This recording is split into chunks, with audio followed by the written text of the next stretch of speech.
profite d'être au centre de Genève pour faire cette petite vidéo où simplement je vous partage mon expérience sur le fait de venir à Genève. Moi, pour le moment, je suis en Suisse à Genève et récemment, j'étais avec une collègue qui me disait je suis content d'avoir franchi le pas, d'avoir une nouvelle vie et d'avoir changé de ville. Je lui ai dit mais t'as pas que changé de ville, tu as aussi changé de pays. Elle m'a fait ah oui, c'est vrai. Parce qu'on oublie souvent en venant à Genève, qui est quand même cosmopolite, mais principalement francophone, qu'on est dans un autre pays, parce qu'il y a quand même des différences culturelles, mais si tu viens de France, ça ressemble quand même. Les gens oublient souvent qu'on est dans un autre pays, avec d'autres règles, avec d'autres façons de penser, d'autres cultures, d'autres humours. Donc c'est vrai que c'est un tout autre pays. Et il faut s'y adapter parce que quand vous venez en tant qu'étranger.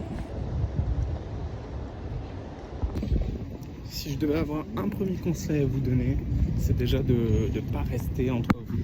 Si vous voulez venir pour voyager ou même pour travailler ici, un des conseils qui paraît logique mais que beaucoup n'appliquent pas, c'est de rester entre eux et de ne pas aller voir les Suisses alors que c'est des gens très accueillants. Et je pense que vous avez beaucoup à apprendre, même culturellement, sachant qu'on n'est pas dans le même pays, les gens sont différents, des opinions différentes, et ça peut être intéressant de bavarder avec les gens, même d'apprendre à en connaître. C'est aussi une belle opportunité. Mais également, mon deuxième conseil, ce serait de consommer suisse. Alors ça, c'est pas évident pour tout le monde, surtout si vous arrivez et que votre portefeuille souffre un peu, parce qu'il faut le dire, ça va coûter cher au début. C'est même plutôt cher de venir, de s'installer. Alors, les premiers jours, évidemment, je vous conseille de mettre un peu de côté, mais dès que vous avez pouvoir d'achat suffisant en travaillant ici, vous pouvez largement, très largement même consommer de temps en temps. Je vous dis pas de vivre en Suisse si vous habitez à la frontière, mais boire un café de temps en temps ou même profiter de la ville. Ici, je suis à Genève. Profiter de Genève, c'est chouette, il fait beau. En ce moment, moi, je suis en plein été, donc c'est vraiment plaisant. Mais boire un café en terrasse pour 5 francs, ce qui paraît un peu cher, boire une boisson pour 5 euros en France, ça paraîtrait un peu démesuré. Enfin, une petite boisson, je vous parle d'une grenadine ou quoi, c'est vrai que c'est un peu cher, pas un cocktail, mais même pour si vous mettez 20, 30 euros dans la sortie, c'est pas très grave, ça vous fait profiter de la ville et maintenant que vous avez le pouvoir d'achat, vous pouvez le faire.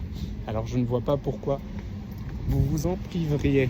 Après, évidemment, les conseils sont simples, vous les avez déjà entendus, je ne sais pas si vous êtes renseigné sur le sujet, mais rien qu'apprendre les nombres, 90, 70, les façons de parler, les mimiques, tout ça. Bon, tout ça, vous l'apprendrez avec le temps, mais je sais que quand je suis arrivé, donc il y a quelques semaines uniquement, et que j'ai été faire ma carte de transport, et qu'on m'a demandé mon numéro de téléphone, donc il y a un 80 dedans, 80 et 90 dedans.